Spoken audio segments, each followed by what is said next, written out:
اعوذ باللہ من الشیطان الرجیم بسم اللہ الرحمن الرحیم یا ایہا الذین آمنوا لا يسخر قوم من قوم عسى ان یکونوا خیرا منہم، اے وہ لوگوں جو ایمان لائے ہو، نہ مذاق اڑائے کوئی قوم دوسری قوم سے، ہو سکتا ہے کہ بہتر ہوں وہ ان سے۔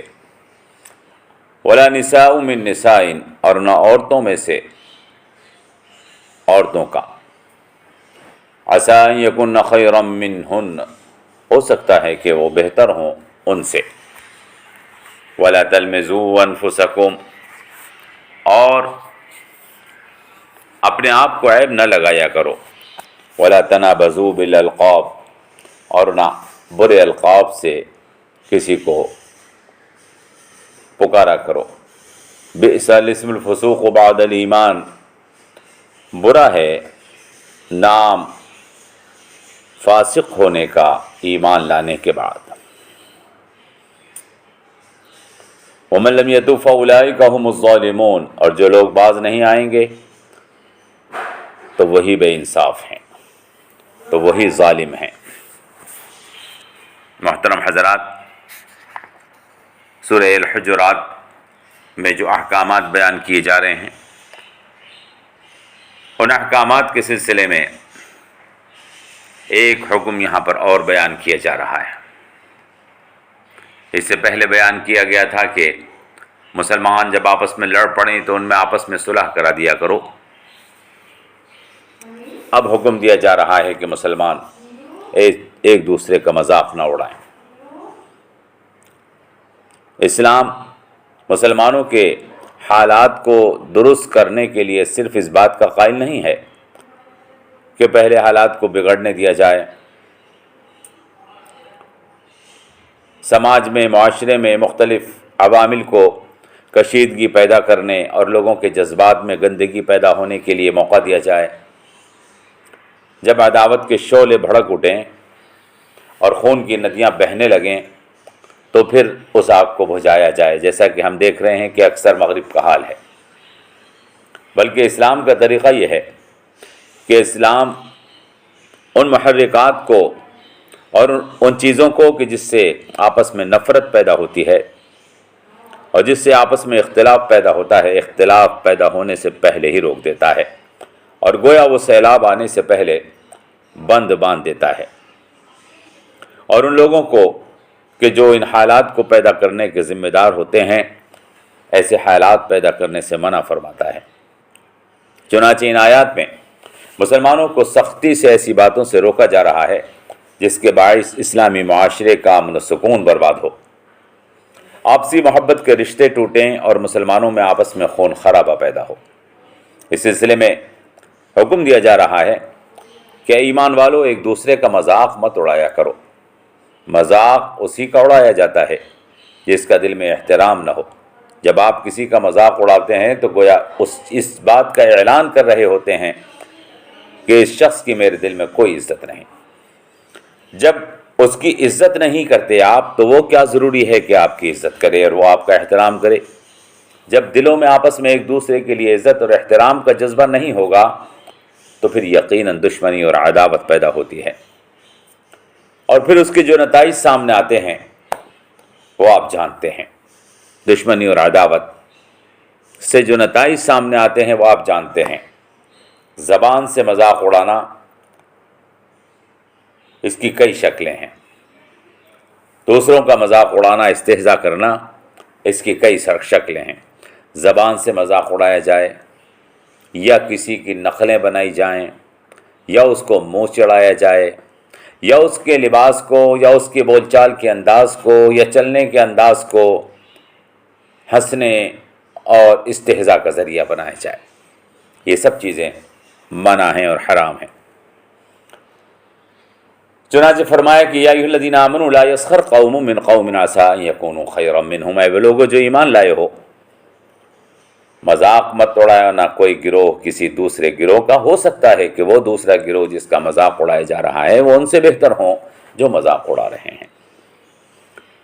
اور فرمایا ولا نساء من نساء، خاص طریقے سے متنبہ کیا جا رہا ہے، حالانکہ لا یسخر قوم من قوم جب کہہ دیا گیا اور یا ایھا الذین آمنوا کہہ دیا گیا تو اس میں عورتیں بھی شامل تھیں اور مرد بھی، لیکن الگ سے عورتوں کو متوجہ کیا جا رہا ہے کہ وہ اس سلسلے میں بے پرواہ ہوتی ہیں۔ چنانچہ فرمایا ولا نساء من نساء عسى ان يكن خيرا منهن، عورتیں بھی عورتوں کا مذاق نہ اڑائیں، ہو سکتا ہے کہ وہ جن کا مذاق اڑا رہی ہیں وہ ان سے بہتر ہوں جو مذاق اڑا رہی ہیں۔ شریعت کے احکامات مرد اور عورت دونوں کے لیے ایک ہی لفظ کے ساتھ ذکر کیے جاتے ہیں، لیکن جہاں پر شریعت یہ محسوس کرتی ہے کہ خاص طریقے کے ساتھ عورتیں اس حکم پر توجہ دیں، وہاں خاص طریقے کے ساتھ عورتوں کا الگ سے ذکر کر دیا جاتا ہے۔ چنانچہ یہاں ایسا ہی کیا جا رہا ہے، چونکہ عورتیں مذاق اڑانے میں اور دوسروں کا استہزاء کرنے میں بے پرواہ ہوتی ہیں۔ فرمایا ولا تلمزوا انفسکم، اور ایک دوسرے کو عیب نہ لگایا کرو۔ لمز کائے کو کہتے ہیں؟ لمز کہتے ہیں عیب کو۔ چنانچہ علامہ ابن منظور نے لکھا ہے کہ اللمز فی الوجہ والاصل الاشارۃ بالعین والرأس والشفۃ، کسی کے منہ پر اس کی عیب جوئی کرنے کو لمز کہتے ہیں۔ اصل میں آنکھ سے، سر کے اشارے سے یا زیر لب آہستہ آہستہ کسی کی عیب چینی کیے جانے کو لمز کہتے ہیں، اور کہا جاتا ہے لمز فلان، فلاں نے فلاں کے لیے برا اشارہ کیا۔ لا تلمزو فرما کر بتا دیا کہ کسی طرح بھی تمہیں یہ اجازت نہیں ہے کہ اپنے بھائی کے عیب گنواؤ اور اس کی خامیوں اور کمزوریوں کو لوگوں کے سامنے پیش کرو۔ علامہ راغب اصفہانی نے لکھا ہے کہ اللمز تتبع العیوب، کسی کی کمزوریوں اور عیوب کے پیچھے لگے رہنا اور اس کو لوگوں کے سامنے بیان کرنا، یہ لمز ہے۔ ہر آدمی میں کوئی نہ کوئی عیب تو ہوتا ہے، وہ نہیں چاہتا کہ اس کا عیب ظاہر ہو، لہذا کوئی آدمی اگر اس عیب کی کھوج کر کے لوگوں کے سامنے بیان کر رہا ہے تو اس کا نام ہے لمز۔ کسی کے عیوب کی کھوج میں لگے رہنا اور اس کو لوگوں کے سامنے بیان کرنا کسی ایسی بات کو کہ جس کو وہ چھپانا چاہتا ہے، قرآن کریم اس کی ہرگز اجازت نہیں دیتا۔ الفاظ پر غور کیجئے، یہ نہیں کہا کہ عیب چینی نہ کیا کرو، بلکہ فرمایا لا تلمزوا انفسکم، اپنی عیب چینی نہ کیا کرو، اپنے عیوب کو پیش نہ کیا کرو۔ مقصد یہ بتانا ہے کہ اگر ہم کسی کی محبت اور عظمت اور عزت دل میں نہ رکھیں گے اور اس کے عیوب کو کھوج کر لوگوں کے سامنے پیش کرنے میں فخر محسوس کریں گے تو یہ امید نہیں رکھنی چاہیے کہ دوسرا تمہارے عیوب کو لوگوں کے سامنے پیش نہیں کرے گا۔ لہذا تم اگر دوسروں کے عیوب کو کھوج کر لوگوں کے سامنے پیش کرو گے تو یقین رکھو کہ تمہارے عیوب بھی لوگوں کے سامنے پیش کیے جائیں گے۔ حدیث پاک میں اللہ کے رسول نے اس اسلوب کو کئی جگہ اختیار فرمایا ہے۔ چنانچہ ایک جگہ فرمایا کہ اپنے ماں باپ کو گالی مت دیا کرو۔ صحابہ نے عرض کیا یا رسول اللہ، کون ایسا بے تمیز اور بے ادب ہوگا کہ جو اپنے ماں باپ کو گالی بکے؟ حدیث کا مفہوم ہے، اللہ کے رسول نے ارشاد فرمایا کہ اگر تم نے کسی کے باپ کو گالی بکی اور جواب میں اس نے تمہارے باپ کو گالی بکی تو اس کا صاف مطلب یہ ہے کہ تم اپنے باپ کو گالی بکوانے کا سبب بنے ہو، لہذا گویا تم نے اپنے باپ کو خود ہی گالی بکی ہے یا بکوائی ہے۔ یہاں پر بھی اللہ تبارک و تعالی نے اسی اسلوب کو اختیار فرمایا ہے۔ یہ وہی اسلوب ہے جس کو اللہ تبارک و تعالی یہاں پر بیان فرما رہا ہے، جس کو اللہ کے رسول نے حدیثوں میں بھی استعمال فرمایا ہے، وَلَا تَلْمِزُوا أَنفُسَكُمْ، اور اپنے آپ کو عیب نہ لگایا کرو، یعنی تم دوسروں کو عیب لگاؤ گے تو یقین رکھو کہ دوسرے بھی تمہارے اوپر عیب لگائیں گے۔ اور عیب کا معاملہ یہی ہے کہ اگر ہم دوسروں کے عیوب کھولتے ہیں تو ہمارے عیوب بھی دوسرے کھولتے ہیں۔ آگے فرمایا وَلَا تَنَابَزُوا بِالْأَلْقَابِ، اور برے القاب سے کسی کو نہ پکارا کرو، برے القاب سے کسی کو نہ بلایا کرو یا برے القاب کسی کو نہ دیا کرو۔ لا تنابزوا بالالقاب، تنابز کیا ہے؟ النبز اللقب، لغت میں لکھا ہے کہ النبز اللقب، یعنی کسی کو کسی نام سے ملقب کرنا اور کسی کو کوئی نام دینا، یہ نبز ہوتا ہے۔ اور فرمایا لغت میں لکھا ہے کہ التداعی بالالقاب وهو یکثر فیما کان ذما، لیکن عموماً اس لفظ کا استعمال، تنابز کا، نبز کا استعمال اس لقب کے لیے ہوتا ہے جس میں کسی کی مذمت مقصود ہوتی ہے، اور کسی شخص کو اس نام سے یاد کیا جاتا ہے جس کو وہ ناپسند کرتا ہے۔ اگر اندھے کو اندھا کہا جائے، کانے کو کانا کہا جائے، لنگڑے کو لنگڑا کہا جائے، لولے کو لولا کہا جائے، ہگلے کو ہگلا کہا جائے، تو یہ جھوٹ نہیں ہے، لیکن لمز ہے، اس لیے کہ اس کے ایک عیب کو بیان کیا جا رہا ہے جو عیب اس شخص کو تکلیف پہنچاتا ہے۔ ایسے اسماء اور ایسے القاب سے ایک دوسرے کو بلانا جس کو سن کر سننے والا اپنے دل کے اندر ناخوشی محسوس کرے، اسی کا نام لمز ہے، اسی کو لمز کہا جاتا ہے۔ تو فرمایا کہ ولا تنابزوا بالالقاب، اور برے لقب سے کسی کو یاد مت کیا کرو، برے لقب سے کسی کو مت پکارا کرو، کسی کو برے لقب سے مت پکارا کرو۔ اس میں تعین و تشنیع کے علاوہ متعدد معنی شامل ہیں۔ کسی پر بھپتی کسنا، کسی پر الزام لگانا، اعتراض جڑنا، عیب چینی کرنا، کھلم کھلا یا اشاروں کے ذریعے سے کسی کو ملامت کا نشانہ بنانا، یہ سب افعال اس میں شامل ہیں۔ چونکہ یہ چیزیں آپس کے تعلقات کو بگاڑنے کا سبب ہوتی ہیں اور دل میں برائی پیدا کرنے کا سبب ہوتی ہیں، اس لیے شریعت نے ان ساری چیزوں کو حرام کر دیا ہے۔ لا تلمزوا بالالقاب، یہ نہیں فرمایا کہ لا تلمزوا بعضکم بعضا، بلکہ فرمایا کہ لا تلمزوا انفسکم ولا تنابزوا بالالقاب۔ ایک ایسا معاشرہ کہ جس کے اندر ایک دوسرے کا آپسی احترام نہ ہو، عزت نہ ہو، چھوٹوں پر شفقت نہ ہو، چھوٹوں سے محبت نہ ہو، بڑوں کا احترام نہ ہو، وہاں ایسے لوگوں کے دلوں کے اندر یہ احساسات پیدا ہو جاتے ہیں کہ وہ دوسروں کے لیے اس طرح کے الفاظ استعمال کرتے ہیں۔ لہذا شریعت نے اس چیز کو قطعاً منع فرما دیا ہے۔ آگے فرمایا کہ بئس الاسم الفسوق بعد الایمان،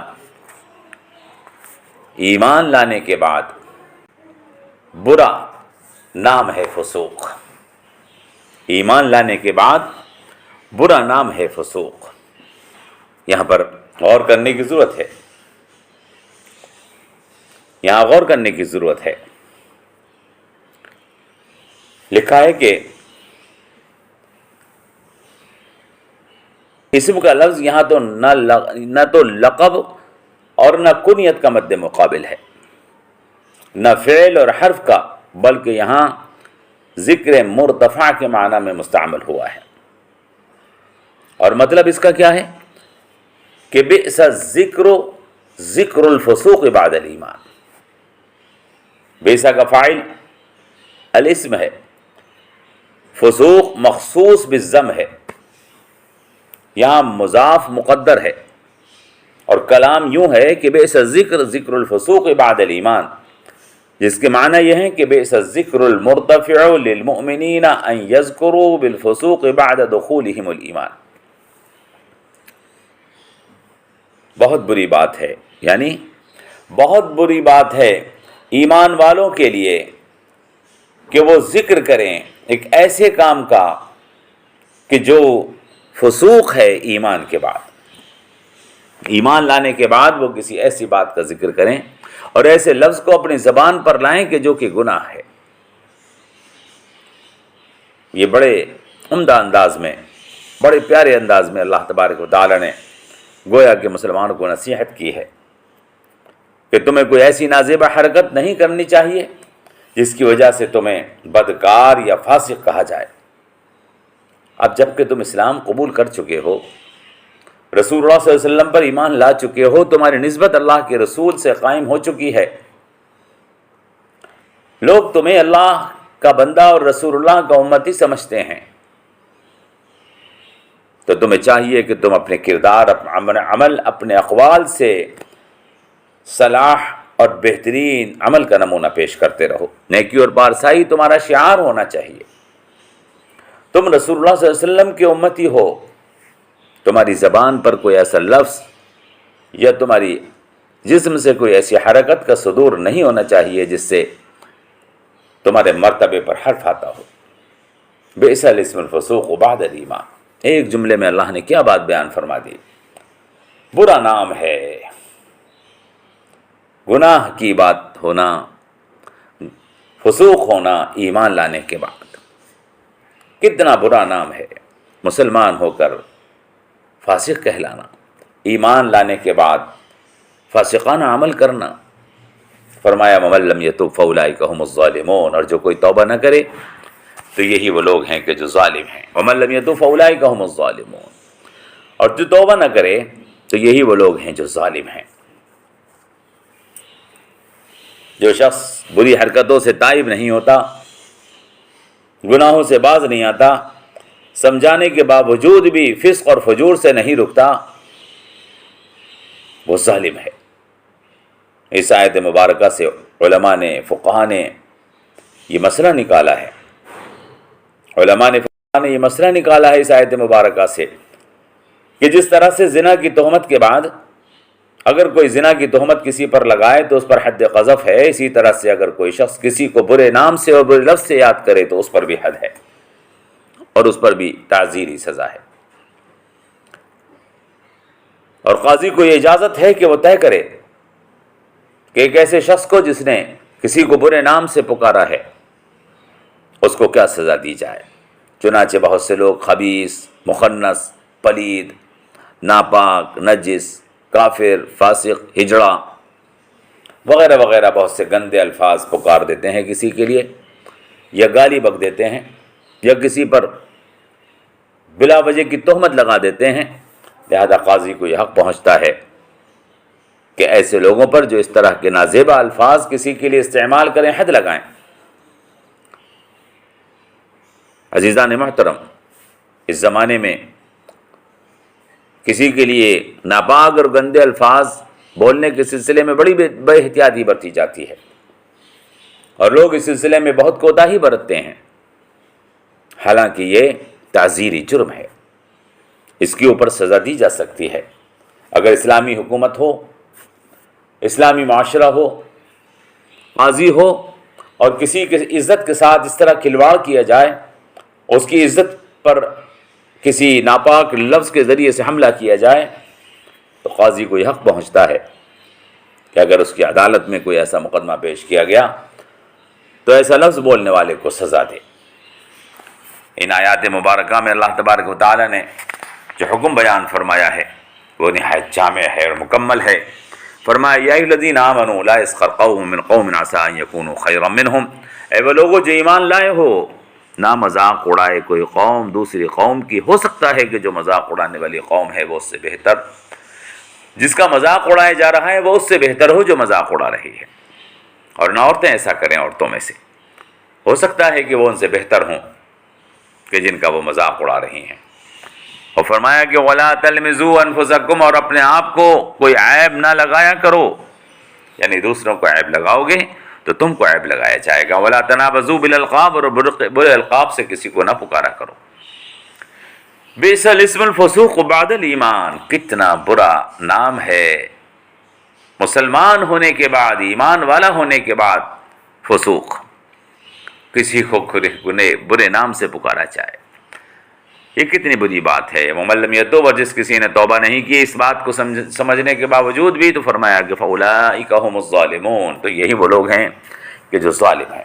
اللہ تبارک و تعالیٰ ہمیں ایمان، اسلام کے، قرآن کی ان ہدایات پر عمل کر کے اپنی زندگی ان کے مطابق بنانے کی توفیق عطا فرمائے، اور اللہ تعالیٰ ہمیں دوسروں پر کسی قسم کا بھی الزام، بہتان رکھنے سے، ان کو برے نام کے پکارنے سے اور کسی کا مذاق اڑانے سے ہماری سب کی حفاظت فرمائے۔ والسلام علیکم ورحمۃ اللہ وبرکاتہ۔